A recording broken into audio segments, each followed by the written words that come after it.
ಇಬ್ಬರು ಸ್ನೇಹಿತರು ತನ್ನ ಇನ್ನೊಬ್ಬ ಸ್ನೇಹಿತನಿಗೆ ಪೇಪರ್ ಉಂಡೆ ಎಸೆಯುತ್ತಾರೆ. ಆಗ ಅವನು ಅದನ್ನು ಓದಿ ಹೊರಗೆ ಓಡುತ್ತಿರುವಾಗ ಅವನ ಹೆಂಡತಿ ಹೊಡೆಯಲು ಬರುತ್ತಾಳೆ.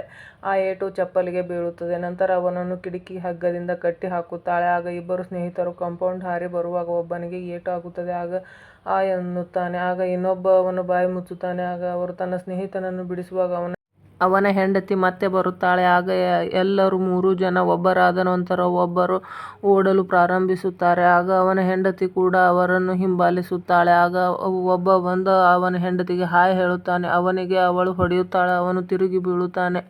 ಆಗ ಅವರು ಪೂಲಿನ ಕೆಳಗೆ ನೀರಿನಲ್ಲಿ ಅಡಗುತ್ತಾರೆ. ಅಲ್ಲಿಂದ ಹೋಗುತ್ತಾಳೆ. ಆಗ ಅದರಲ್ಲಿ ಒಬ್ಬನಿಗೆ ನೀರಿನಲ್ಲಿ ಮೀನು ಕಚ್ಚುತ್ತೆ. ಆಗ ಅವನು ಆ ಎಂದು ಕಿರುಚುತ್ತಾನೆ. ಆಗ ಅವಳು ಕಟ್ಟಿಗೆ ಸಮೇತ ಪ್ರತ್ಯಕ್ಷವಾಗುತ್ತಾಳೆ. ಮತ್ತೆ ಅವರು ಅಲ್ಲಿಂದ ಮಾಯವಾಗಿ ಹುಲ್ಲಿನಲ್ಲಿ ಅಡಗಿಕೊಳ್ಳುತ್ತಾರೆ. ಆಗ ಅವಳು ಹೋಗುತ್ತಾಳೆ. ಆಗ 3 ಜನ ನಕ್ಕು ಖುಷಿಪಡುತ್ತಾರೆ.